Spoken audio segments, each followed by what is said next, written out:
As a judicial officer in Australia's court and tribunal system, it's your responsibility to ensure proceedings comply with the rules of procedural fairness and that all litigants are treated equally. Our other films, based on the recommended national standards for working with interpreters in courts and tribunals, recognise the importance of interpreters in the legal system, how you can ascertain if an interpreter is needed, and also how to assess their suitability for each specific job.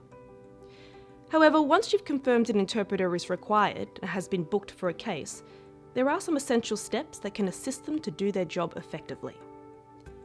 First, where possible, interpreters should be provided with background materials and afforded a reasonable opportunity to read into the matter. Studies have shown that interpreters who are briefed are able to interpret more accurately than those who are not given any background information. You can assist in ensuring that briefing of the interpreter is considered by raising the matter with parties at an early stage of proceedings and making appropriate directions. Secondly, an interpreter should be afforded appropriate working conditions. So where feasible, courts should provide interpreters with a dedicated waiting area to give them somewhere to prepare for the hearing and to leave their belongings. Ideally, the interpreter should not be in the same waiting room as a party or witness, as this could lead to a situation where their ethical obligations and independence may be compromised. Once in the courtroom, interpreters need to be able to see and hear all parties, and have as a minimum a chair, table, pen and paper, drinking water, and sufficient room to work.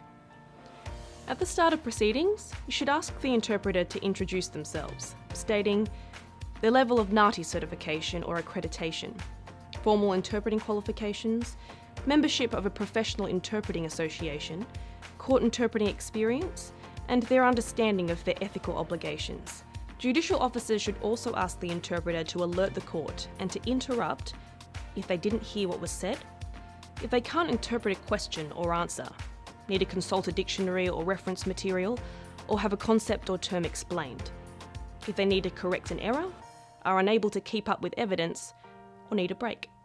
Even the most experienced interpreters need time to consider what is being said and to interpret it accurately. As a result, it's important during the proceedings for everyone in the courtroom to speak at an appropriate pace, in plain English, and to pause regularly to allow the interpreter to keep up. The use of plain English is particularly important in facilitating clear and accurate communication where interpreters are involved. Importantly, this does not mean you have to dumb down a message. It means avoiding convoluted language, complex sentence structures, and legal jargon. There are many legal terms that don't have an exact match in other languages. These words need to be broken down into an explanatory sentence to be interpreted accurately. When all parties in the courtroom use plain English, communication will be more effective for everyone. Annexure 3 of the recommended standards for working with interpreters in courts and tribunals outlines helpful strategies and examples of how to speak in plain English, such as using only one idea in each sentence, defining unfamiliar words, and avoiding speaking in hypotheticals and metaphors. You should also consider intervening whenever there is overlapping speech, complex questions, rapid-fire speech, or words or phrases that are likely to be difficult to interpret. Ensure the interpreter gets regular breaks, as this type of work is very mentally demanding.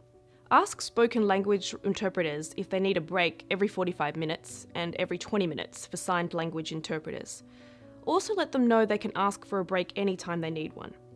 If an interpreter is not given breaks, this can impact upon the quality of interpreting as they become more tired.